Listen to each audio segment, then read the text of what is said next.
Di naman talaga okay yung sitwasyon, pero okay na rin na nakita natin kung ano yung gusto natin para sa Pilipinas talaga.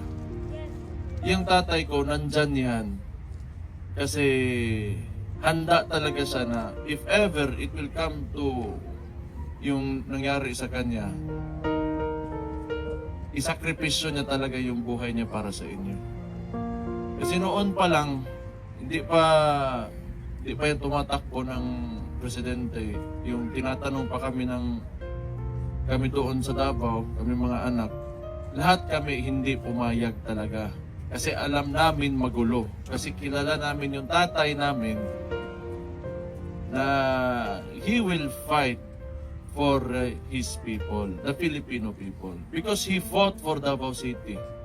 Nung nagsimula siya sa Davao, hindi naman talaga lahat ng taga Davao natanggap yung methods niya or his way of governing the city.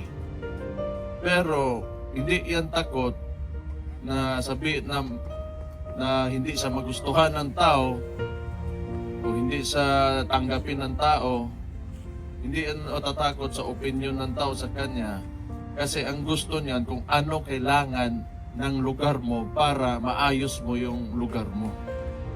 So yun yung nakita niya na kailangan talaga ng tao, lahat hindi rin tumanggap agad until there came a time na the Davaoenos realized na tama naman pala talaga yung tao.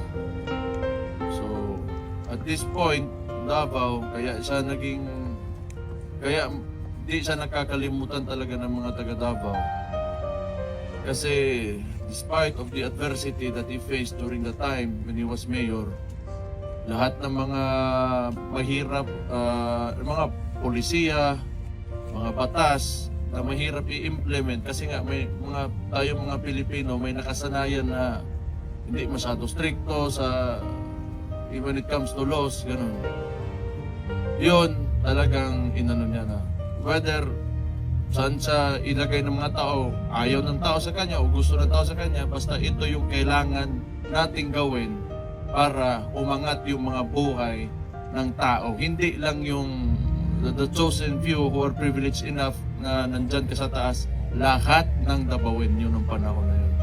So alam namin na pagdating niya sa national level, maraming makakalaban talaga yung tao, yung tatay ko.